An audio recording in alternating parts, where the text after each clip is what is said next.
Aku disiram kuah sup dan diusir oleh ibu mertuaku di depan keluarga besar. Kau punya waktu 5 menit. Keluar pergi dari rumah ini. Menantu kurang ajar. Bentaknya. Mereka pikir aku miskin dan lemah. Mereka tidak tahu, malam ini aku datang bukan sebagai menantu yang lemah. Kutunjukkan semuanya sampai mereka teriak histeris karena. Sebelum ceritanya dimulai, silahkan tulis di kolom komentar dari daerah mana saja teman-teman yang menonton cerita ini. Jangan lupa like dan subscribe agar channel ini bisa semakin berkembang dan bisa mempersembahkan cerita yang lebih menarik lagi. Lampu kristal di ruang makan rumah Ibu Tatik bersinar terang, namun sinarnya terasa dingin. Hawa di ruangan itu pun terasa berat dan menyesakan. Hilya, dalam balutan gamis sederhana dan hijabnya yang rapi, merasa seperti noda kotor di atas kanvas yang mahal. Ini adalah acara makan malam keluarga besar suaminya, sebuah ritual yang selalu Hilya takuti. Di seberang meja, Ibu Tatik, ibu mertuanya, duduk tegak seperti seorang ratu. Pakaiannya gemerlap, perhiasannya berkilau. Matanya yang tajam tidak pernah lepas mengawasi Hilya, mencari-cari kesalahan.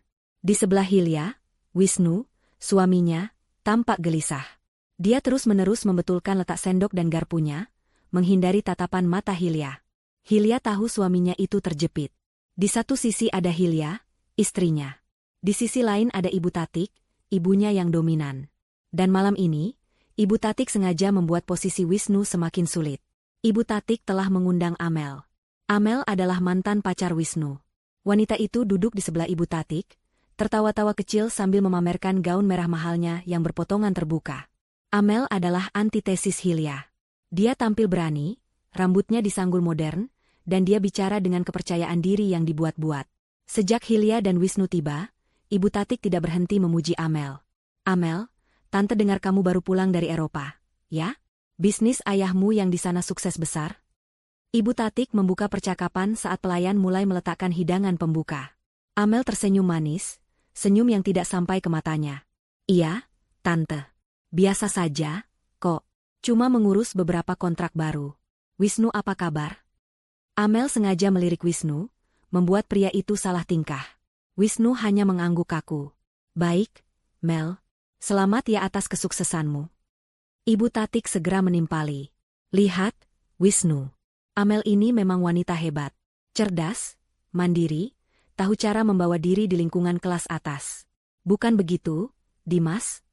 Dimas, adik Wisnu, yang duduk di ujung meja, menyeringai. Dimas adalah salinan Ibu Tatik dalam versi pria. Dia selalu memandang rendah Hilya. Tentu saja, Bu. Jelas beda kelasnya. Yang satu berlian, yang satu. Dimas tidak melanjutkan, tapi matanya menatap Hilya dengan hina. Hilya menunduk, meremas serbet di pangkuannya. Dia merasakan panas menjalar di pipinya. Dia hanya ingin makan malam ini cepat berakhir. Dia hanya ingin pulang ke rumah kecil mereka yang damai. Tapi Ibu Tatik belum selesai. Pelayan datang membawa sup. Aroma kaldu yang kaya menguar, tapi Hilya sudah kehilangan selera makannya. Hilya, panggil Ibu Tatik dengan suara yang dibuat ramah. Kamu di rumah saja, kan? Tidak bekerja? Hilya mengangkat wajahnya. Dia berusaha tersenyum. Saya mengurus bisnis online kecil-kecilan, Bu. Dari rumah. Ibu Tatik tertawa kecil, tawa yang terdengar seperti ejekan. Oh, bisnis online? Jualan baju di internet.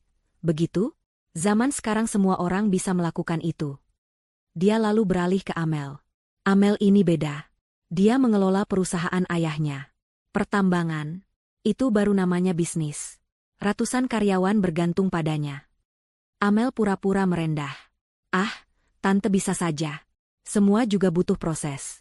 Mungkin bisnis Mbak Hilya suatu saat bisa besar. Nada suara Amel jelas menyeratkan bahwa hal itu tidak mungkin terjadi. Hilya menarik napas dalam-dalam. Dia mencoba menguatkan hatinya. Dia di sini demi Wisnu. Dia harus bertahan. Dia melirik suaminya, berharap mendapat sedikit dukungan. Tapi Wisnu pura-pura sibuk dengan supnya. Hatinya terasa sakit. Suaminya bahkan tidak berani menatapnya. Benar, Bu, Dimas kembali bersuara. Mengurus perusahaan itu tidak mudah. Harus pintar, harus berpendidikan tinggi, harus tahu cara bergaul. Tidak semua orang sanggup. Setiap kata adalah jarum yang menusuk Hilya. Mereka semua berkomplot. Mereka sengaja mengundangnya ke sini untuk menghinanya, untuk membuatnya merasa kecil di depan Amel. Hilya tahu Ibu Tatik tidak pernah menyukainya. Ibu Tatik selalu bilang Hilya tidak selevel dengan keluarga mereka. Hilya berasal dari keluarga sederhana, dan itu adalah dosa yang tak terampuni di mata Ibu Tatik. Makan malam berlanjut dalam keheningan yang menyiksa bagi Hilya. Ibu Tatik dan Amel mendominasi percakapan, membicarakan liburan mewah mereka, koleksi tas mahal, dan lingkaran sosialita mereka. Hilya dan Wisnu hanya diam. Puncaknya adalah ketika hidangan utama disajikan. Ibu Tatik mengangkat gelasnya. Malam ini kita kedatangan tamu istimewa. Amel, selamat datang kembali. Kami semua merindukanmu. Amel tersenyum penuh kemenangan. Ibu Tatik lalu menatap Wisnu lekat-lekat. Matanya tajam dan penuh penyesalan yang dibuat-buat. Wisnu, coba kamu lihat Amel. Suara Ibu Tatik memenuhi ruangan. Wanita sukses, cantik, dan berkelas. Kamu dulu hampir mendapatkan yang terbaik. Ibu Tatik berhenti sejenak, membiarkan kata-katanya meresap. Lalu, dia melirik Hilya dengan tatapan jijik yang tidak ditutup-tutupi. Tapi kamu malah memilih yang, yah, sudahlah. Hinaan itu menggantung di udara. Semua mata kini tertuju pada Hilya. Hilya bisa merasakan tatapan kasihan dari para pelayan. Dia merasa telanjang. Dia merasa sangat terhina. Jantungnya berdebar kencang, bukan lagi karena takut, tapi karena amarah yang mulai membara. Keheningan yang pecah setelah ucapan Ibu Tatik terasa lebih buruk daripada kebisingan. Wisnu membeku di kursinya, wajahnya pucat pasi. Dimas menahan tawa. Amel menatap Hilya dengan senyum tipis penuh kemenangan. Dia menikmati setiap detik dari penderitaan Hilya. Hilya sendiri masih menunduk, tapi bahunya tidak lagi terkulai. Sesuatu dalam dirinya telah berubah. Ibu Tatik, yang merasa menang, melanjutkan serangannya. Dia mengira kebisuan Hilya adalah tanda kekalahan. Dia salah besar. Hilya, Ibu Tatik berdecak lidah seolah Hilya adalah anak kecil yang bodoh. Kamu itu seharusnya sadar diri. Kamu itu sudah beruntung bisa masuk ke keluarga ini. Seharusnya kamu berterima kasih pada Wisnu setiap hari. Ibu Tatik lalu menatap Amel. Coba kamu lihat Amel. Pakaiannya saja seharga puluhan juta. Itu menunjukkan kelasnya. Kamu. Ibu Tatik memandang Hilya dari atas ke bawah. Jilbab dan baju gamismu itu. Kusam. Seperti kain pel. Apa kamu tidak malu datang ke rumahku dengan pakaian seperti itu? Kamu membuatku malu di depan Amel. Hilya masih diam. Dia hanya menarik napas perlahan. Mengatur emosi. Amel tertawa kecil. Tante, sudahlah, jangan begitu. Kasihan, loh. Mungkin Mbak Hilya memang seleranya begitu. Kita harus maklum. Tidak semua orang mengerti tentang mode. Kata, maklum, itu diucapkan dengan nada merendahkan. Dimas, yang sedari tadi menunggu kesempatan, langsung menimpali. Benar, Bu. Buat apa juga pakai baju bagus-bagus kalau tertutup begitu? Tidak ada yang bisa dilihat. Beda dengan Amel. Jelas mana yang berkualitas. Hinaan fisik itu sudah keterlaluan. Hilya akhirnya mengangkat wajahnya. Matanya tidak lagi menunjukkan rasa takut atau sedih. Matanya dingin dan tenang. Ibu Tatik terkejut sesaat melihat perubahan di mata menantunya, tapi egonya terlalu besar. Kenapa? Kamu mau marah? Kamu tidak terima? Memang benar. Kan? Lihat saja cara makanmu. Berantakan. Dari keluarga mana kamu sebenarnya? Ibu Tatik lalu beralih ke hidangan penutup yang baru saja disajikan. Pasti kamu juga tidak bisa masak, kan? Bisanya cuma menghabiskan uang suamimu. Wisnu pasti menderita di rumah. Makannya tidak terurus. Lihat, dia bahkan kurusan sejak menikah denganmu. Ini adalah tuduhan yang tidak masuk akal. Hilya tahu Wisnu menyukai masakannya. Hilya tahu dia sudah berusaha menjadi istri yang baik. Tapi di mata Ibu Tatik, dia tidak pernah benar. Hilya merasa cukup. Dia tidak bisa lagi menahan ini. Dia bukan di sini untuk dihina. Dia menoleh ke suaminya. Dia butuh suaminya membelanya. Sekali ini saja. Mas Wisnu, bisik Hilya pelan, suaranya sedikit bergetar. Wisnu tersentak. Dia berada di posisi yang paling sulit. Di satu sisi, dia melihat amarah di mata ibunya. Di sisi lain, dia melihat luka di mata istrinya. Dia tertekan. Semua orang menunggunya bicara. Bu. Wisnu akhirnya bersuara, tapi suaranya lemah. Sudahlah, Bu. Kita sedang makan. Hanya itu. Bukan pembelaan. Bukan teguran keras untuk ibunya. Hanya sebuah permintaan lemah agar pertengkaran ini berhenti. Jawaban itu adalah kesalahan fatal. Bagi Hilya, jawaban itu adalah tanda bahwa suaminya telah menyerah. Bagi Ibu Tatik, jawaban itu adalah tanda pemberontakan. Lemah. Ibu Tatik menggebrak meja. Piring dan gelas berdentang keras. Semua orang terlonjak kaget. Wajah Ibu Tatik merah padam karena marah. Kamu lemah, Wisnu. Sama seperti istrimu, teriak Ibu Tatik, menunjuk wajah putranya. Beraninya kamu membela dia di depanku? Setelah semua yang aku berikan padamu, kamu lebih memilih perempuan miskin ini daripada ibumu sendiri. Bu, bukan begitu. Wisnu mencoba membantah. Diam, potong Ibu Tatik. Aku yang bicara. Kamu lihat apa yang sudah kamu lakukan? Kamu membawa bencana ke keluarga ini. Kamu membawa perempuan tidak tahu diuntung ini ke rumahku. Ibu Tatik kini berdiri. Matanya melotot ke arah Hilya. Amarahnya sudah tidak terkendali. Dia merasa Wisnu telah direbut darinya oleh perempuan yang dia anggap rendah ini. Seharusnya dulu kamu nikahi Amel, jerit Ibu Tatia. Dia yang pantas. Dia yang sederajat. Kalau kamu menikah dengan Amel, hidup kita pasti terhormat. Perusahaan ayahmu tidak akan kesulitan. Bukan malu seperti ini. Ibu Tatik menatap Hilya dengan kebencian murni. Lihat dia. Dia tidak pantas duduk di meja ini. Dia tidak pantas menyandang nama keluarga kita. Dia hanya benalu. Hilya menunduk. Genggaman tangannya di bawah meja semakin erat. Kukunya memutih. Dia sudah mencapai batas kesabarannya. Dia sudah memberi terlalu banyak toleransi. Dia sudah terlalu lama diam. Malam ini, semua akan berakhir. Hilya mengangkat wajahnya. Mata yang tadinya penuh luka kini terlihat kosong. Namun di baliknya ada api yang baru saja menyala. Dia tidak lagi peduli dengan Amel. Dia tidak lagi peduli dengan Dimas. Dia hanya menatap lurus ke arah ibu mertuanya, Ibu Tatik. Keheningan di meja itu begitu pekat, seolah semua orang menahan napas. Cukup, Bu, ucap Hilya. Suaranya tidak keras, tidak juga bergetar. Suara itu tenang, datar, dan dingin. Begitu dinginnya hingga membuat bulu kuduk semua orang berdiri. Itu bukan suara Hilya yang mereka kenal. Itu bukan suara menantu penurut yang selalu menunduk. Ibu Tatik tertegun sejenak. Dia tidak menyangka Hilya akan bersuara. Apa katamu? Desisnya. Saya bilang, cukup, ulang Hilya. Dia perlahan meletakkan sendok dan garpunya di atas piring. Ibu boleh menghina saya. Ibu boleh merendahkan keluarga saya. Saya sudah diam selama 2 tahun. Tapi malam ini, ibu sudah keterlaluan. Hilya, jaga bicaramu, bentak Wisnu, panik. Dia mencoba meraih tangan istrinya, tapi Hilya menarik tangannya lebih dulu. Diam, Mas, kata Hilya, masih tanpa menatap suaminya. Selama ini aku diam demi kamu. Tapi kamu tidak pernah membelaku. Sekalipun tidak. Wajah Ibu Tatik memerah, dari merah pada menjadi ungu karena amarah. Dia tidak pernah dibantah seumur hidupnya. Apalagi oleh menantu perempuan yang dia anggap sampah. Beraninya kau bicara seperti itu padaku. Di rumahku. Anak miskin tidak tahu diuntung. Saya memang miskin saat menikah dengan Mas Wisnu. Bu, Hilya mengakuinya dengan tenang. Saya tidak punya apa-apa selain harga diri. Dan malam ini, ibu mencoba mengambil satu-satunya yang saya punya itu. Ibu memanggil saya benalu. Hilya akhirnya menatap mata Ibu Tatik. Tapi ibu tahu, benalu yang sebenarnya adalah orang yang hidup dalam kemewahan tapi tidak sadar kalau dia sedang tenggelam dalam utang. Ucapan itu adalah tamparan keras. Ibu Tatik terbelalak. Dia tidak mengerti bagaimana Hilya bisa tahu. Amel dan Dimas saling berpandangan, bingung. Kurang ajar. Kemarahan Ibu Tatik akhirnya meledak. Dia sudah kehilangan akal sehatnya.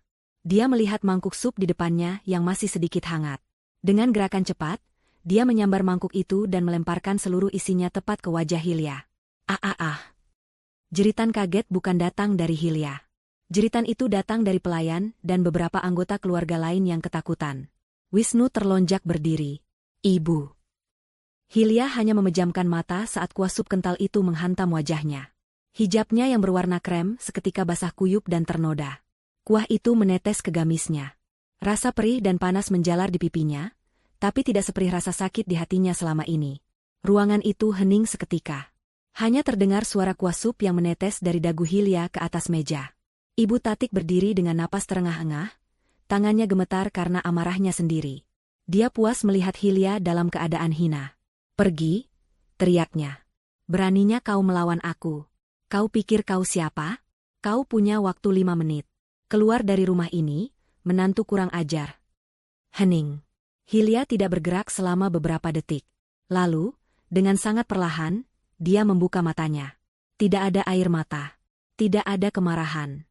Hanya ada kekosongan yang menakutkan. Perlahan, dia berdiri. Semua mata tertuju padanya. Dia mengabaikan rasa perih di wajahnya. Dengan tenang, dia mengambil serbet bersih di meja dan mulai mengusap wajahnya dari tumpahan sup. Gerakannya begitu metodis, begitu tenang. Wisnu mendekat. "Hilya, kamu tidak apa-apa? Biar aku." "Jangan sentuh aku," potong Hilya dengan suara pelan. Wisnu membeku. Setelah wajahnya cukup bersih, Hilya menunduk. Dia meraih tas tangannya yang tergeletak di kursi. Dia membukanya. Semua orang mengira dia akan mengambil dompet atau ponsel untuk memesan taksi. Tapi Hilya mengeluarkan sesuatu yang lain. Dia mengeluarkan beberapa lembar kertas yang terlipat rapi. Kertas-kertas itu tebal, seperti dokumen penting.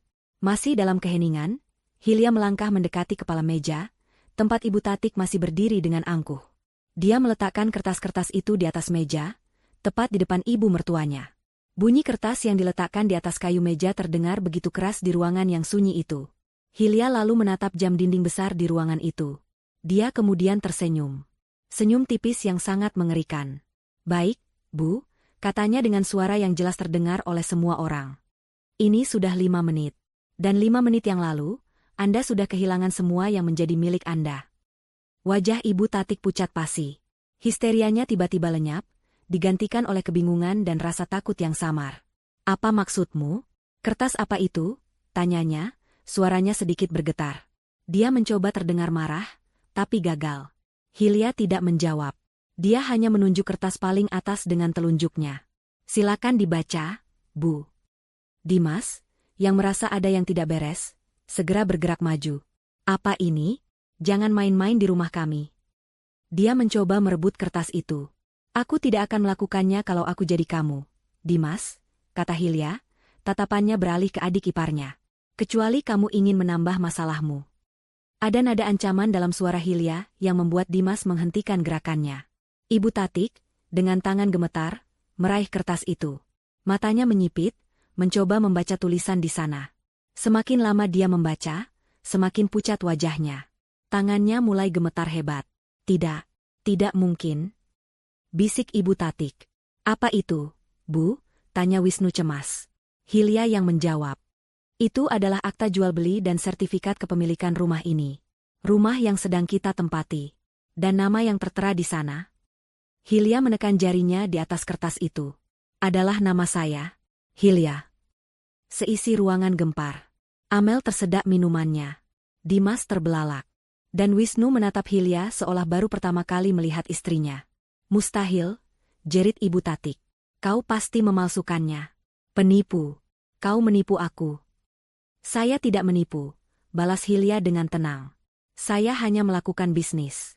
Ibu ingat 3 bulan yang lalu?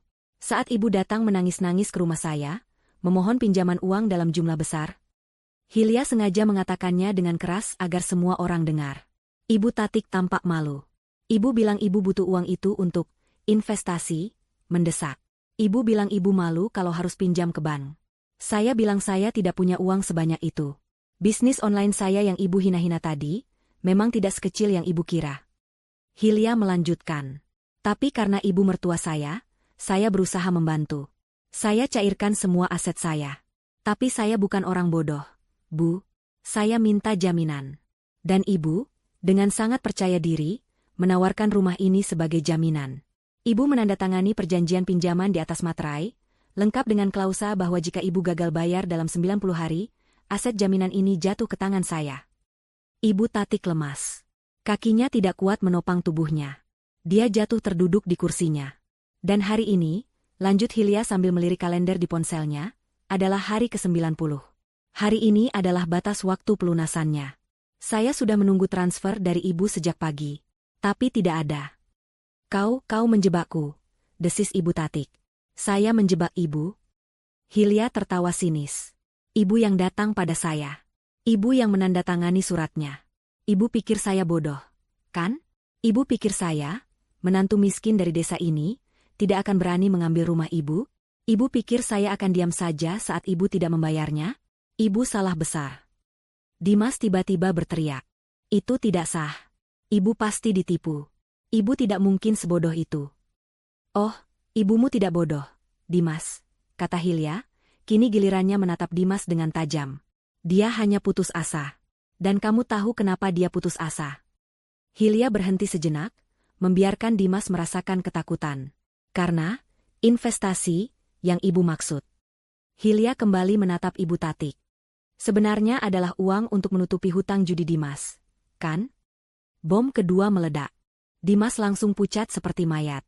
Ibu Tatik ternganga, rahasia terbesarnya terbongkar di depan seluruh keluarga. Wisnu menatap adiknya dengan ngeri. Dimas? Benar kata Hilya? Dimas tidak bisa menjawab. Dia hanya mundur selangkah, terpojok. Hilya tersenyum tipis. Dia melihat ke arah kertas-kertas yang masih ada di meja. Itu baru kertas pertama, Bu. Masih ada lagi. Ibu Tatik masih terdiam di kursinya. Wajahnya yang biasa dipoles angkuh kini pucat seperti kertas. Nafasnya terengah, satu tangannya memegangi dadanya. Guncangan dari terungkapnya rahasia Dimas, ditambah dengan kehilangan rumah yang menjadi simbol statusnya, hampir membuatnya pingsan. Dimas sendiri sudah terduduk di lantai, bersandar di kaki kursi, menatap kosong ke depan. Dia sudah hancur. Seluruh keluarga besar yang hadir hanya bisa membisu, terpaku pada drama yang terjadi di depan mata mereka. Mereka datang untuk makan malam, mereka malah disuguhkan sebuah pembantaian sosial. Hilya berdiri dengan tenang di tengah kekacauan itu. Wajah dan hijabnya masih ternoda sisa kuah sup. Noda itu, alih-alih membuatnya terlihat hina, kini malah tampak seperti ket perang seorang pejuang. Dia membiarkan keheningan itu berlangsung selama beberapa saat, membiarkan Ibu Tatik dan Dimas merasakan kehancuran mereka sepenuhnya. Itu baru soal rumah, Bu, kata Hilya, suaranya kembali membelah keheningan. Itu baru jaminan atas hutang pribadi putra kesayangan ibu. Perkataan Hilya itu menarik perhatian semua orang kembali padanya. Bahkan Ibu Tatik, yang setengah pingsan, mengangkat kepalanya dengan tatapan ngeri. Baru? Apalagi? Hilya menatap kertas kedua di atas meja. Kertas itu lebih tebal, sebuah bundel dokumen yang dijilid rapi. Rumah ini, lanjut Hilya, memang besar. Mewah. Tapi ibu dan saya sama-sama tahu, ini bukan sumber kekayaan ibu. Ini hanya simbol. Yang menjadi sumber kekayaan keluarga ini adalah perusahaan. Saat Hilya menyebut kata perusahaan, Amel, yang sedari tadi hanya dia mengamati dengan senyum sinis, tiba-tiba menegakkan duduknya. Senyumnya sedikit memudar. Matanya yang tadi meremehkan kini menajam, penuh perhitungan. Dia merasa ada sesuatu yang keluar dari skenarionya. Hilya memperhatikan perubahan sikap Amel itu dan tersenyum dalam hati. Akhirnya, sang dalang utama menunjukkan ketertarikannya. Perusahaan peninggalan almarhum ayah, kata Hilya, kini gilirannya menatap Wisnu, yang berdiri kaku di samping kursi ibunya. Kebanggaan keluarga. Yang ibu gunakan untuk membiayai gaya hidup mewah ibu. Yang Dimas gunakan sebagai bank pribadinya. Tutup mulutmu, desis Dimas dari lantai. Kau tidak tahu apa-apa soal perusahaan. Oh, aku tahu, balas Hilya ringan. Aku tahu lebih banyak dari yang kalian semua duga. Aku tahu perusahaan itu sedang diambang kehancuran. Ibu Tatik tertawa. Tawa yang kering dan histeris. Bohong. Kau mengada-ada. Perusahaan baik-baik saja. Wisnu yang mengurusnya. Apakah Wisnu yang mengurusnya? Hilya bertanya retoris. Atau Wisnu hanya sibuk menutupi jejak kalian berdua? Aku tahu perusahaan itu punya hutang yang menumpuk di Ban Merpati, Ban Elang, dan Ban Garuda. Aku tahu 3 supplier terbesarnya sudah mengancam akan menuntut pilot karena tagihan yang tidak dibayar selama 6 bulan. Aku tahu bahwa minggu depan, hari Selasa tepatnya, Ban Merpati akan mengirimkan surat sita jaminan atas pabrik utama. Setiap kata yang diucapkan Hilya adalah fakta. Fakta yang hanya diketahui oleh lingkaran terdalam keluarga. Wajah Ibu Tatik berubah dari pucat menjadi kelabu. Wisnu memejamkan matanya, seolah menahan sakit. Bagaimana kau tahu semua itu? Bisik Ibu Tatik. Karena, kata Hilya, dia kini mengambil bundel dokumen kedua itu dan meletakkannya dengan keras di atas piring Ibu Tatik, menggeser sisa-sisa makanan mahal di sana. Ini adalah dokumen yang menyatakan bahwa seluruh aset perusahaan keluarga kini berada di bawah kendali saya. Jika bom pertama adalah granat, ini adalah bom nuklir. Tidak, teriak Ibu Tatik. Tidak mungkin. Kau bohong. Saya tidak berbohong, Bu, kata Hilya. Silakan dibaca. Atau perlu saya bacakan? Hilya mengambil lembar paling atas. Dokumen pengalihan piutang. Tertanggal 3 minggu yang lalu. Ditandatangani oleh ketiga bank yang saya sebutkan tadi. Bank-bank itu sudah lelah menagih pada Ibu. Mereka sudah mau rugi. Jadi, mereka sangat senang ketika ada investor yang mau membeli semua surat utang perusahaan ini lunas. Hilya tersenyum tipis. Saya yang membelinya, Bu.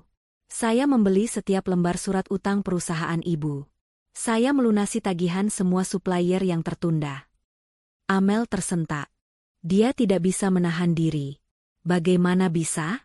Ayahku, maksudku, bank tidak akan menjual utang itu begitu saja. Oh, mereka akan menjualnya, kata Hilya. Kini gilirannya menatap Amel dengan tajam. Jika ada yang berani membayar penuh di muka. Dan kebetulan, saya punya dana untuk itu. Dari mana?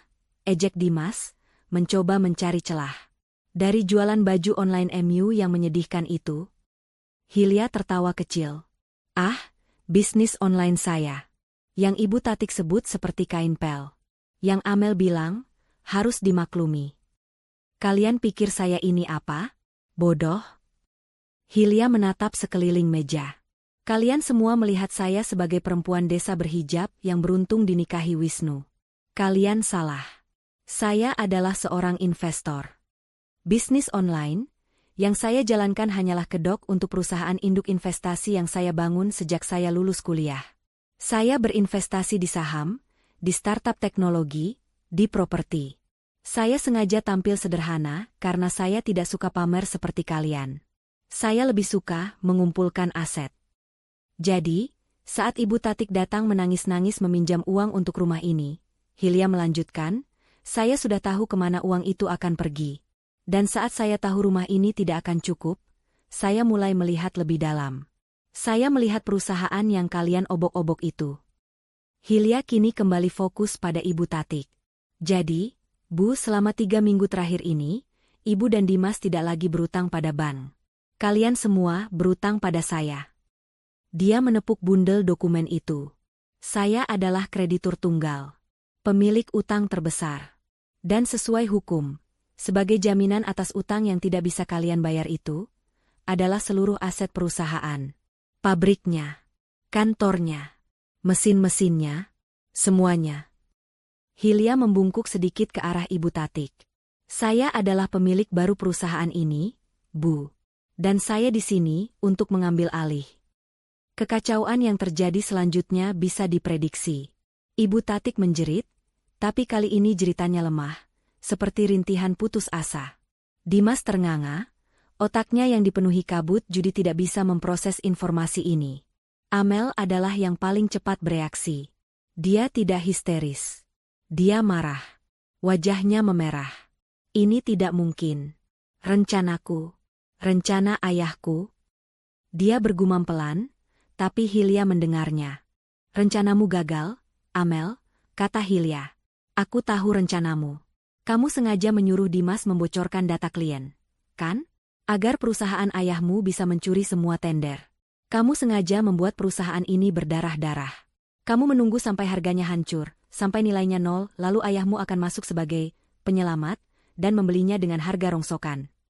Mata Amel terbelalak. Hilya tahu segalanya. Sayang sekali, Amel, Hilya tersenyum dingin. Aku membelinya lebih dulu. Bukan dengan harga rongsokan. Aku membelinya dengan harga penuh. Aku menyelamatkan perusahaan ini dari tanganmu dan dari tangan mereka. Hilya menunjuk Ibu Tatik dan Dimas. Keheningan total melanda ruangan. Para pelayan sudah mundur ketakutan. Anggota keluarga besar lainnya hanya bisa saling pandang. Mereka mengira Hilya adalah seekor domba. Ternyata dia adalah serigala berbulu domba. Tidak, dia adalah naga yang selama ini tertidur. Wisnu, yang sedari tadi dia membatu, akhirnya bergerak. Dia menatap tumpukan dokumen itu, lalu menatap istrinya. Wajahnya penuh dengan kekaguman, ketakutan, dan kebingungan yang luar biasa. Dia tidak tahu harus berkata apa. "Hilya?" bisik Wisnu. Suaranya serak. Bagaimana kamu bisa tahu semua ini? Tentang utang Ban? Tentang rencana Amel? Tentang segalanya?" Pertanyaan itu menggantung di udara. Ibu Tatik, Amel, dan Dimas, semua menatap Hilya. Mereka juga ingin tahu. Bagaimana bisa menantu bodoh yang mereka hina-hina ini tahu setiap detail rahasia tergelap mereka? Hilya menatap suaminya. Tatapannya melembut, tapi hanya sesaat. Ada sedikit kekecewaan di sana. Dia menarik napas panjang. Inilah saatnya. Inilah paku terakhir di peti mati mereka. Dia tidak menjawab pertanyaan Wisnu. Dia hanya menatap lurus ke mata suaminya. "Aku tahu," kata Hilya pelan, namun suaranya terdengar jelas di seluruh ruangan. "Karena kamu yang memberitahuku, Mas." Keheningan yang mengikuti pernyataan Hilya jauh lebih mencekam daripada keheningan sebelumnya. Jika tadi ruangan itu sunyi karena syok, kini ruangan itu sunyi karena ketidakpercayaan yang absolut. Bom ketiga, dan yang paling merusak, baru saja dijatuhkan. Semua mata, tanpa kecuali, kini beralih dari Hilya ke Wisnu. Wisnu berdiri terpaku di tempatnya, di antara kursi ibunya dan meja makan. Wajahnya pucat, seperti semua darah telah tersedot dari tubuhnya. Dia tidak menyangka Hilya akan membukanya. Tidak di sini, tidak di depan ibunya, tidak di depan Amel. Ibu Tatik, yang tadinya sudah terkulai lemas, tiba-tiba seperti mendapat suntikan kekuatan. Dia menoleh perlahan, gerakan lehernya kaku seperti mesin yang berkarat. Matanya yang merah dan bengkak menatap tajam ke putra sulungnya. "Wisnu?" Suara Ibu Tati keluar seperti bisikan serak. Hanya satu kata, tapi mengandung sejuta pertanyaan.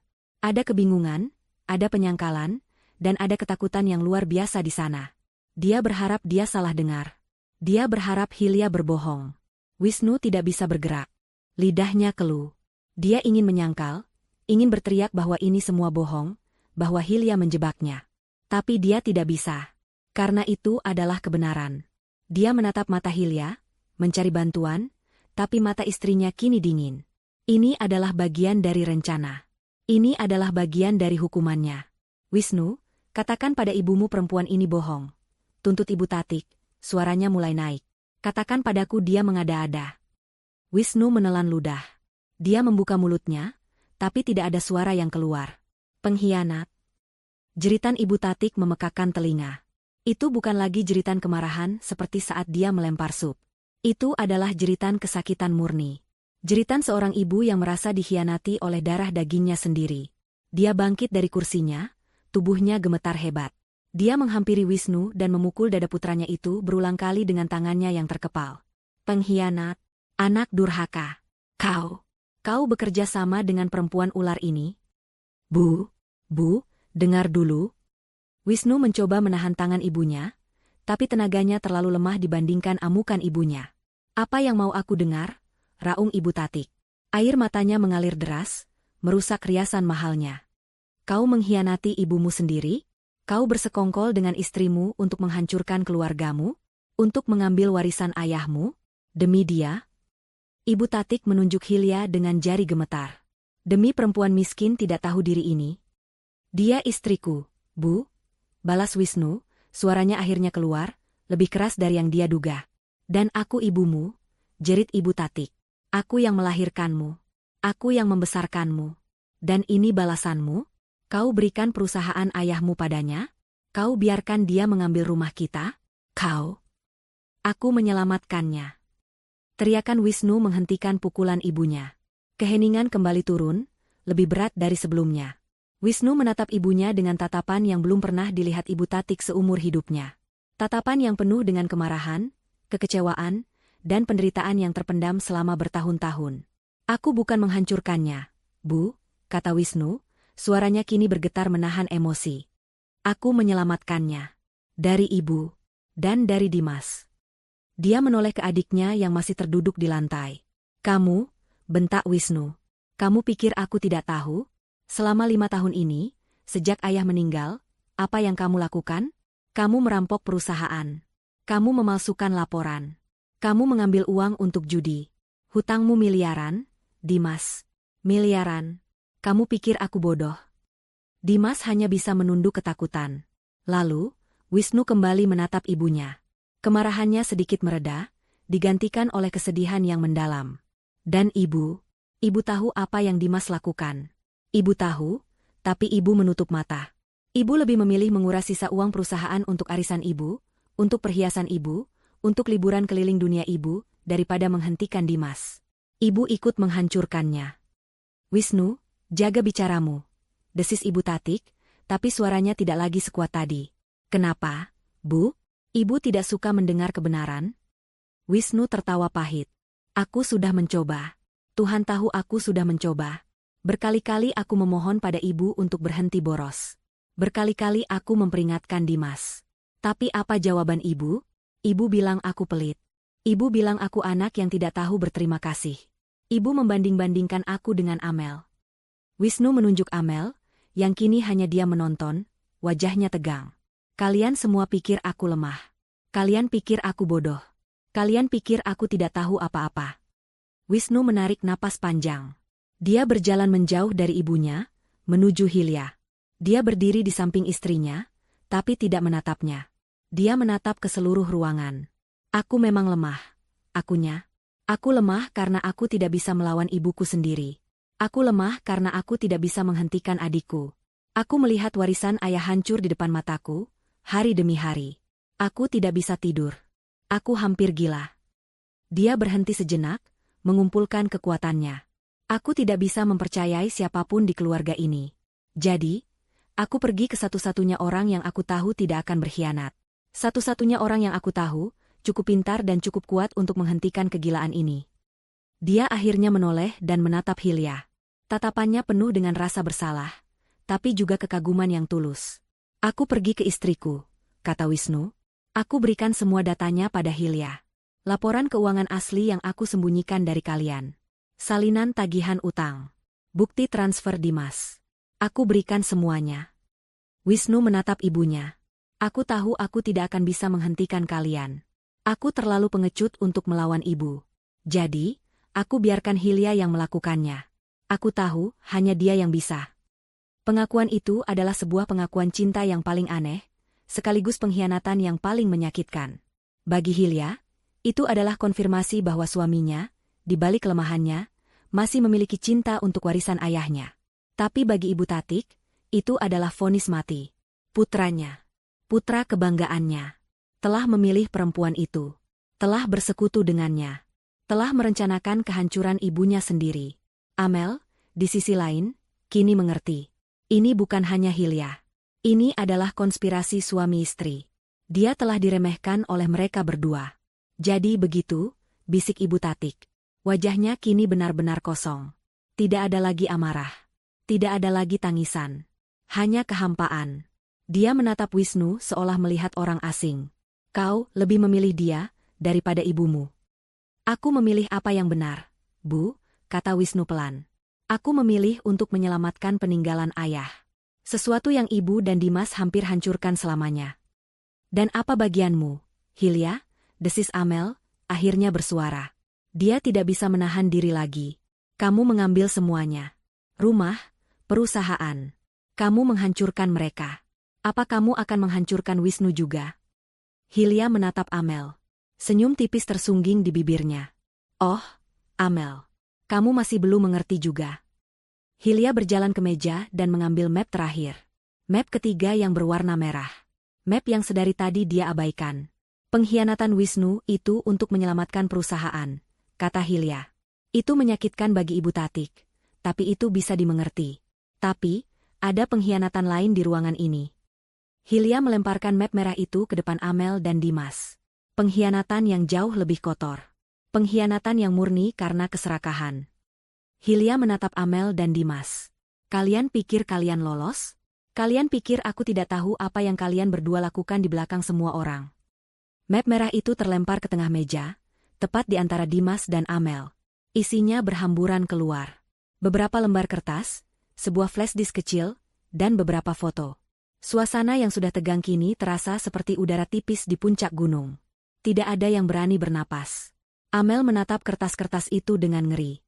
Dimas, di sisi lain, tampak seperti orang yang baru saja melihat hantu.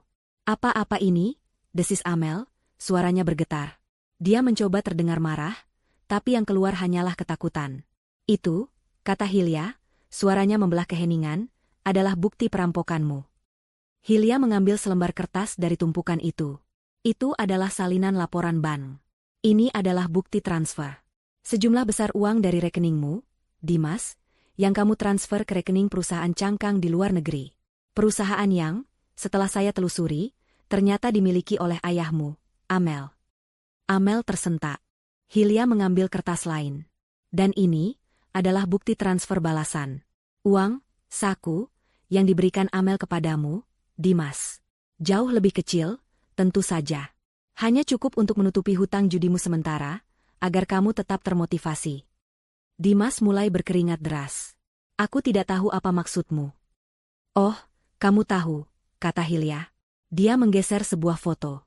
Foto itu menunjukkan Dimas dan Amel sedang bertemu secara rahasia di lobi sebuah hotel, menyerahkan sebuah map. "Kamu pikir aku tidak tahu apa yang kalian lakukan?" Hilya kini menatap Ibu Tatik, yang memandangnya dengan tatapan kosong dan bingung. "Bu," kata Hilya, suaranya melembut sesaat, "Ibu marah pada Wisnu karena dia memberiku data perusahaan untuk menyelamatkannya. Tapi Ibu tahu apa yang dilakukan putra kesayangan Ibu, Dimas?" Hilya kembali menatap Dimas. "Dia tidak hanya berjudi, Bu. Dia tidak hanya menghabiskan uang. Dia secara aktif menghancurkan perusahaan ini dari dalam." "Bohong," teriak Dimas. "Bohong?" Hilya mengambil flash disk kecil itu. "Di dalam sini ada rekaman. Rekaman setiap kali kamu menelepon Amel dari kantor. Rekaman saat kamu membocorkan daftar klien kita. Rekaman saat kamu memberikan Amel salinan proposal tender rahasia kita, sehingga perusahaan ayah Amel bisa mengajukan penawaran yang lebih rendah dan memenangkan semua kontrak. Kamu menjual rahasia keluargamu sendiri, Dimas. Ini adalah kebenaran yang jauh lebih buruk." Wisnu mengepalkan tangannya di sisinya, wajahnya memerah karena amarah yang ditujukan pada adiknya. Dia tahu adiknya brengsek, tapi dia tidak tahu kalau adiknya adalah pengkhianat sejati. "Jadi, itu rencanamu, kan, Amel?" Hilya beralih ke Amel. "Ayahmu mendapatkan semua klien. Perusahaan ini bangkrut karena tidak punya proyek. Lalu, saat harganya sudah hancur, ayahmu akan masuk sebagai penyelamat dan membeli sisa-sisa perusahaan ini dengan harga rongsokan. Dan kamu akan mendapatkan dua hal, keuntungan besar dan kepuasan melihat keluarga Wisnu hancur berantakan. Terutama aku." Amel tidak bisa menjawab. Dia gemetar hebat. Hilya melanjutkan, "Dan kamu, Dimas? Apa janjinya padamu? Posisi wakil direktur di perusahaan baru? Sejumlah besar uang lagi? Kamu menjual warisan ayahmu sendiri demi itu." "Dia yang memaks." Dimas berteriak, menunjuk Amel. "Aku tidak memaksa," balas Amel, histeris. "Kamu yang menawarkannya. Kamu yang bilang kamu butuh uang. Kamu yang bilang kamu benci hidup di bawah bayang-bayang Wisnu." Persekutuan mereka hancur dalam sekejap. Mereka saling menyalahkan seperti anjing yang memperebutkan tulang. Tapi pukulan terakhir belum datang. Pukulan itu ditujukan untuk Ibu Tatik. Ibu Tatik, yang sedari tadi diam membatu, akhirnya menemukan suaranya. Tapi suara itu bukan ditujukan pada Amel atau Hilya. Dia menatap Dimas, putra yang selalu dia bela, yang selalu dia banggakan, yang hutang judinya baru saja dia tutupi dengan menggadaikan rumahnya pada Hilya. "Dimas," bisik Ibu Tatik. Suaranya serak. "Jadi, uang yang Ibu berikan padamu, rumah yang Ibu gadaikan, itu semua sia-sia?" Dimas tidak berani menatap ibunya. Kamu biarkan Ibu menghina Hilya," lanjut Ibu Tatik, air matanya mulai mengalir lagi, tapi kali ini bukan karena amarah. Ini adalah tangisan kehancuran. "Kamu biarkan Ibu menghina Wisnu? Kamu biarkan Ibu melempar sup sementara kamu yang merampok kami semua?" Kesadaran itu menghantam Ibu Tatik seperti kereta barang. Putra yang dia bela adalah ular berbisa di dalam rumahnya. Putra yang dia salahkan, Wisnu, adalah orang yang berusaha menyelamatkannya. Dan menantu perempuan yang dia hina, Hilya, adalah satu-satunya yang cukup pintar untuk melihat semuanya. Tidak, tidak. Ibu Tatik memegangi kepalanya. Kamu pikir aku tidak tahu rencanamu? Kata Hilya pada Amel. Kamu pikir aku bodoh? Sejak aku melihat namamu di daftar tamu undangan makan malam ini, aku tahu ini bukan kunjungan biasa. Kamu tidak akan datang jika kamu tidak merasa akan menang. Hilya tersenyum dingin. Kamu salah bermain dengan orang, Amel. Kamu pikir kamu sedang bermain catur, padahal aku sudah mengambil alih seluruh papan caturnya. Hilya mengambil ponselnya. Dan semua bukti ini, rekaman, transfer bank, email, bukan hanya untuk drama keluarga, Amel, Dimas. Ini adalah penipuan, penggelapan dana, kejahatan korporasi. Ini cukup untuk memenjarakan kalian berdua. Amel menjerit tertahan. Dimas ambruk ke lantai, tubuhnya terkulai lemas. Ibu Tatik menatap kekacauan di depannya. Putra kesayangannya seorang kriminal. Mantan calon menantu idamannya seorang penipu. Putra sulungnya telah bersekutu dengan menantunya. Dan menantunya kini memiliki segalanya. Rumahnya, perusahaannya, dan rahasia semua orang. Beban itu terlalu berat. Aarg. Ibu Tatik memegang dadanya. Matanya terbelalak, lalu memutar ke atas. Tubuhnya terkulai lemas di kursi, pingsan. Kekacauan total pecah. Ibu, teriak Wisnu, panik. Di tengah semua itu, Hilya berdiri tegak. Wajah dan hijabnya masih ternoda kuasup, tapi matanya bersinar dengan kemenangan yang dingin dan absolut. Jeritan panik Wisnu memanggil ibunya menggema di ruang makan. Beberapa pelayan berlari masuk, tergagap melihat kekacauan di meja makan. Dimas masih terkulai di lantai, merata pelan, tidak peduli pada ibunya yang pingsan. Amel, di sisi lain, wajahnya pucat pasi. Dia meraih ponselnya di atas meja, jemarinya yang gemetaran panik mencoba menelepon seseorang. Ayahnya, pengacaranya, siapapun. Hilya, satu-satunya orang yang tenang di ruangan itu, menghela napas panjang. Drama sudah selesai, sekarang saatnya membereskan. Wisnu, kata Hilya, suaranya tegas namun tidak panik. Bawa ibumu ke kamarnya. Suruh pelayan ambilkan air dan kompres. Dia tidak apa-apa, dia hanya syok. Perkataan Hilya yang tenang menyadarkan Wisnu. Dia mengangguk kaku, lalu bersama seorang pelayan, dia membopong tubuh lemas Ibu Tatik keluar dari ruang makan. Hatinya mungkin hancur melihat ibunya, tapi pikirannya jernih. Dia tahu siapa yang memegang kendali sekarang. Saat Wisnu menghilang di tikungan koridor, Hilya mengalihkan perhatiannya. Pertama, dia menatap Amel yang masih panik dengan ponselnya. Aku rasa kamu tidak bisa menelepon siapapun. Amel, kata Hilya. Jangan halangi aku. Kamu tidak punya hak, bentak Amel. Hilya tersenyum. Benarkah? Coba cek sinyalmu. Amel menatap layar ponselnya. Tidak ada sinyal.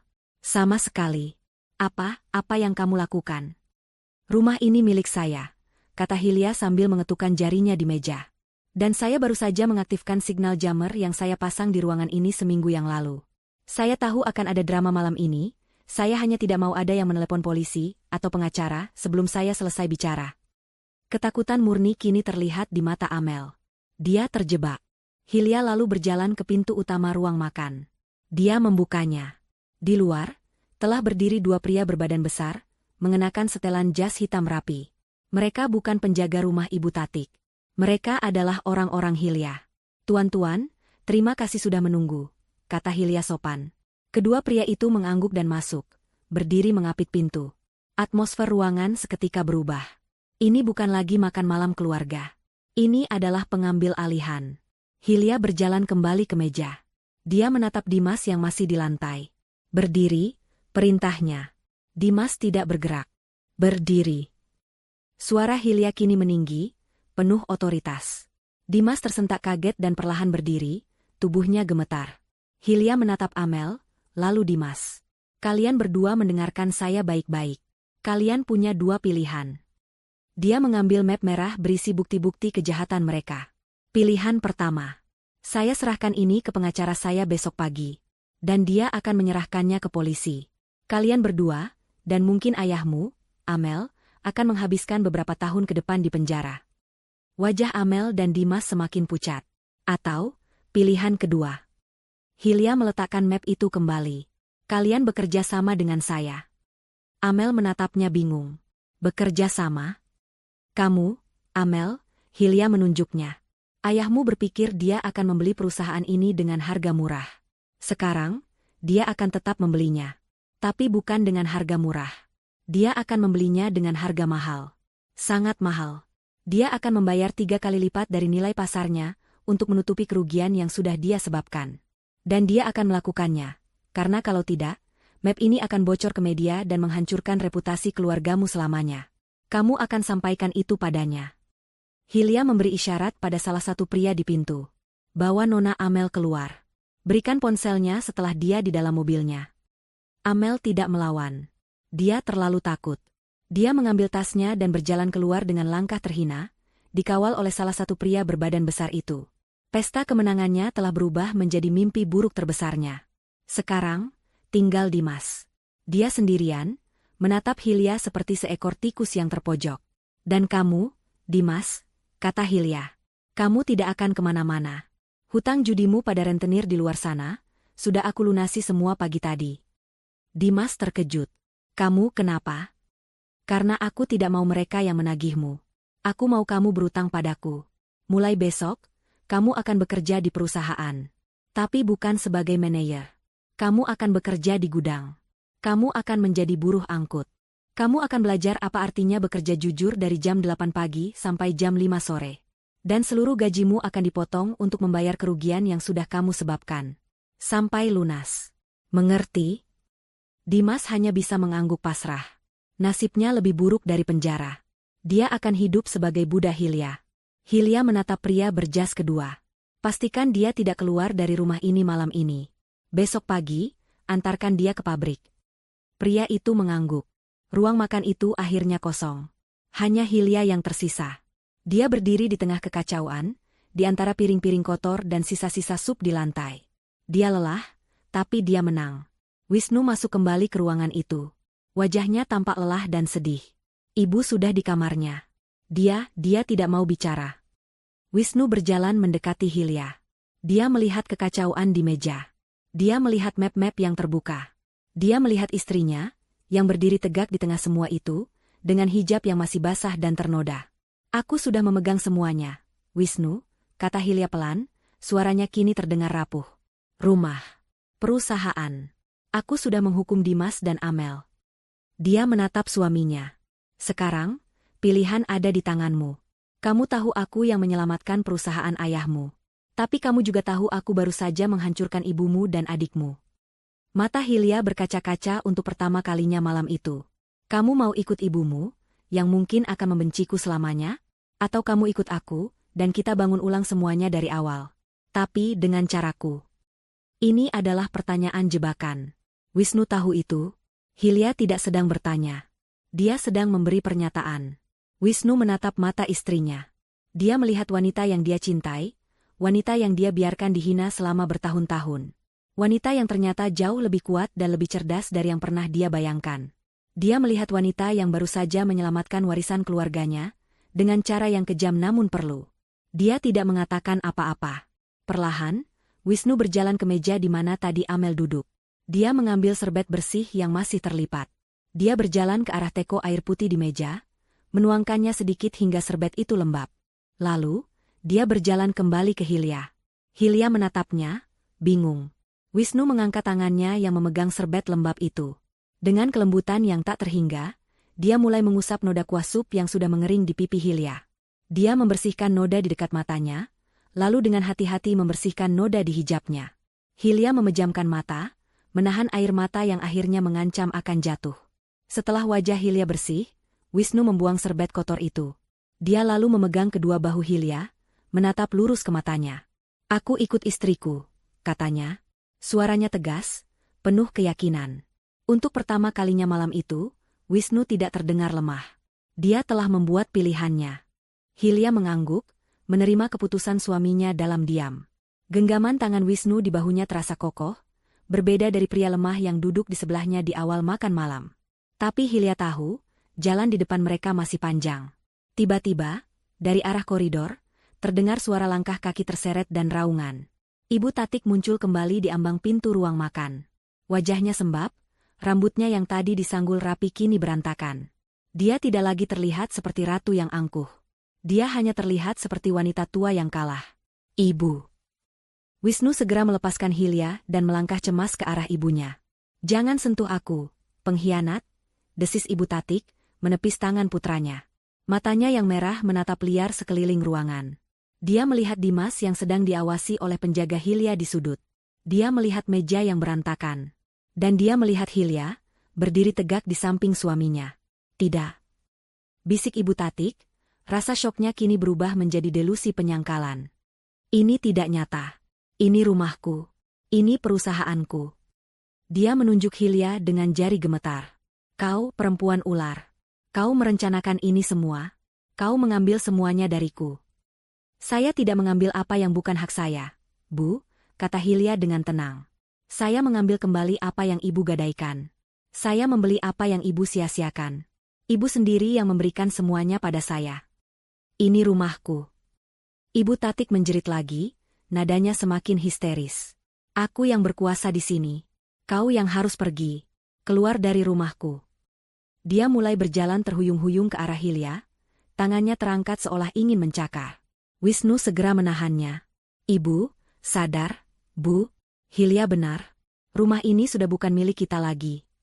Diam kau, anak durhaka. Ibu Tatik benar-benar kehilangan kendali. Dia meronta-ronta dalam pelukan Wisnu. Hilya menghela napas. Dia lelah dengan drama ini. Dia berjalan mendekati Ibu Tatik. Ibu, katanya, suaranya pelan namun mematikan, Anda tidak mengerti juga, ya? Hilya memberi isyarat kepada pria berjas kedua, yang masih mengawasi Dimas. Pria itu mengangguk dan berjalan ke arah Ibu Tatik. Mulai malam ini, kata Hilya, Anda bukan lagi pemilik rumah. Anda adalah tamu. Tamu yang menumpang di properti saya. Dan sebagai tamu, Anda harus mengikuti aturan saya. Aturan? Kau berani membuat aturan untukku? Ya, kata Hilya. Aturan pertama, Anda tidak boleh lagi bersuara keras di rumah ini. Aturan kedua, Anda akan pindah kamar. Hilya menatap Ibu Tatik lekat-lekat. Kamar utama itu akan saya tempati bersama Wisnu. Anda? Hilya berpikir sejenak. Anda boleh tinggal di paviliun belakang. Di sebelah kamar pelayan. Mata Ibu Tatik terbelalak ngeri. Paviliun belakang. Tempat itu kecil, panas, dan biasanya hanya digunakan untuk gudang atau kamar supir cadangan. Itu adalah penghinaan terbesar. Tidak. Hilya, jangan lakukan ini padaku. Suara Ibu Tatik berubah dari marah menjadi memohon. Aku ibumu, ibu mertuamu. Ibu mertua yang baru saja melempar wajah saya dengan sup panas, potong Hilya dingin. Ibu mertua yang baru saja mengusir saya dan memberi saya waktu 5 menit. Hilya menatap jam dinding. Waktu ibu sudah habis berjam-jam yang lalu. Sekarang, saya berbaik hati. Saya beri ibu waktu 5 menit untuk mengemasi barang-barang ibu. Hanya yang ibu perlukan malam ini. Bawa baju ibu, tapi tinggalkan semua perhiasan yang ibu pakai. Itu semua dibeli dengan uang perusahaan. Hilya? Wisnu tampak tidak tega. Paviliun belakang? Bukankah itu? Kecuali, Hilya menatap suaminya, kamu mau kita mengusirnya ke jalanan malam ini, Mas? Dia boleh memilih. Wisnu terdiam. Dia tahu Hilya benar. Ini adalah hukuman yang setimpal, namun tetap menyakitkan. Ibu Tatik menangis meraung-raung. Dia tahu dia tidak punya pilihan. Pria berjas itu melangkah maju. Mari, Bu. Saya antar ke kamar ibu yang baru. Ibu Tatik menatap Hilya dengan kebencian terakhir sebelum digiring keluar dari ruang makan. Sekarang, tinggal Dimas. Hilya berjalan ke arah adik iparnya, yang gemetar ketakutan di sudut. Kita sudah sepakat. Kan, Dimas? Besok pagi, kamu kerja di gudang. Kak Hilya tolong. Dimas mencoba memohon. Aku akan lakukan apa saja. Tapi jangan di gudang. Aku tidak kuat kerja fisik. Oh, begitu. Hilya tersenyum. Kalau begitu, pilihan pertama masih berlaku. Penjara. Di sana kamu tidak perlu kerja fisik. Kamu hanya perlu duduk di sel. Mau pilih yang mana? Dimas menelan ludah. Gudang. Saya pilih gudang. Pilihan yang bijak, kata Hilya. Hilya kemudian menatap suaminya, Wisnu. Wajah pria itu penuh kelelahan dan konflik. Mas, panggil Hilya. Wisnu menatapnya. Malam ini kamu sudah memilihku. Aku hargai itu, kata Hilya. Tapi pembuktianmu baru dimulai. Mulai besok, kamu tidak lagi menjabat sebagai direktur di perusahaan. Posisi itu sudah tidak ada. Wisnu terkejut, tapi dia tidak membantah. Perusahaan ini sekarang milikku, lanjut Hilya.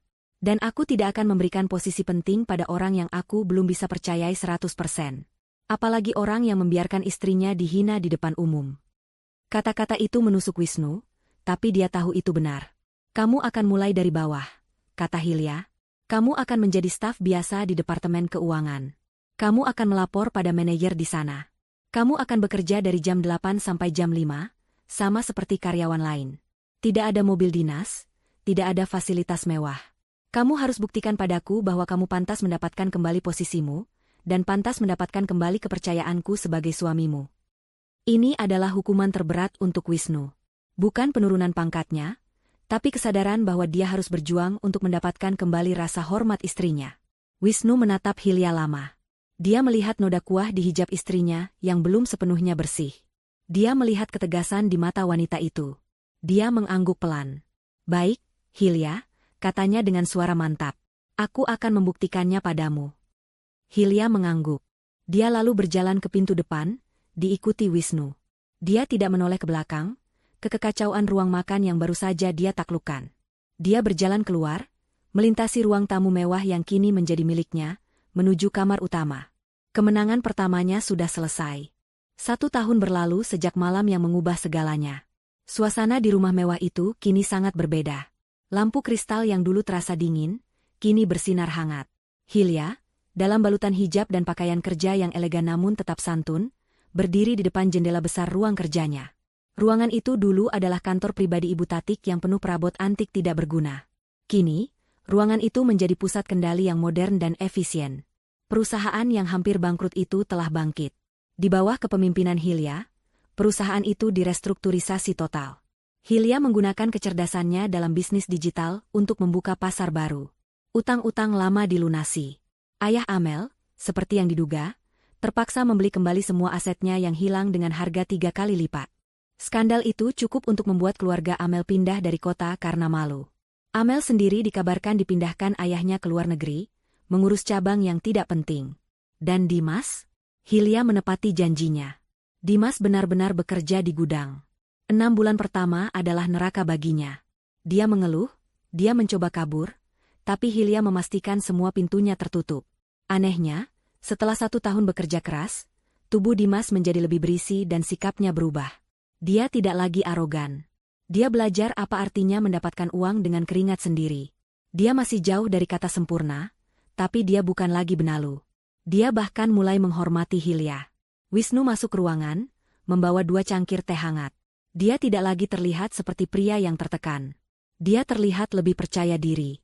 Selama 1 tahun, dia menepati janjinya. Dia bekerja sebagai staf biasa. Dia berangkat pagi, pulang sore. Dia menolak perlakuan khusus. Dia belajar bisnis dari nol, dari sudut pandang karyawan. 6 bulan lalu, dia dipromosikan menjadi manajer, bukan oleh Hilya, tapi oleh Dewan Direksi baru yang melihat kinerjanya yang cemerlang. Sudah sore, kata Wisnu lembut, meletakkan cangkir di meja Hilya. Waktunya istirahat, CEO. Hilya tersenyum dan menerima cangkir itu. Terima kasih, manajer. Keduanya tertawa kecil. Hubungan mereka telah berubah total. Tidak ada lagi dominasi atau sikap pasif. Yang ada adalah kemitraan. Mereka membangun ulang pernikahan mereka di atas pondasi baru, rasa hormat yang tulus. Wisnu telah membuktikan kesetiaannya, bukan dengan kata-kata, tapi dengan tindakan. Di taman belakang, terdengar suara orang menyapu dedaunan kering. Ibu sedang apa? Tanya Hilya. Seperti biasa, jawab Wisnu, ikut memandang ke taman. Menyapu. Ibu Tatik kini tinggal di paviliun belakang. Dia tidak pernah benar-benar pulih dari keterkejutannya. Dia menolak untuk berdamai, tapi dia juga terlalu takut untuk melawan. Dia hidup dalam dunianya sendiri yang penuh kekalahan. Hilya memberinya makan, memberinya tempat tinggal, tapi Hilya mengambil harga dirinya. Setiap hari, Ibu Tatik akan duduk di teras paviliun, memandangi rumah utama yang dulu miliknya, kini dikuasai oleh menantu yang dia hina. Pemandangan paling memuaskan bagi Hilya bukanlah saat dia memimpin rapat besar, atau menandatangani kontrak jutaan dolar. Pemandangan paling memuaskan adalah akhir pekan lalu. Hilya mengadakan acara syukuran besar di rumah itu, mengundang semua karyawan perusahaan. Saat itu, salah satu pelayan baru tidak sengaja menumpahkan minuman di dekat Hilya. Tanpa ada yang menyuruh, Ibu Tatik, yang sedang duduk di sudut taman, refleks berdiri. Dia mengambil lap dari pelayan itu dan mulai membersihkan lantai.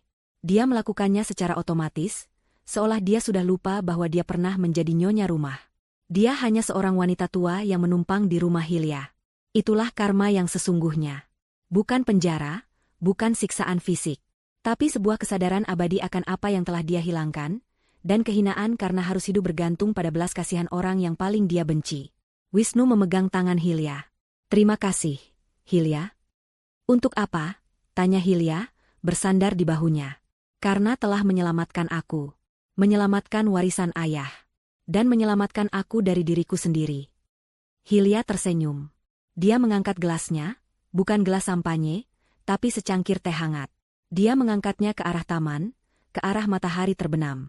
Kemenangannya telah lengkap. Dia tidak hanya mendapatkan kembali harga dirinya. Dia mendapatkan semuanya.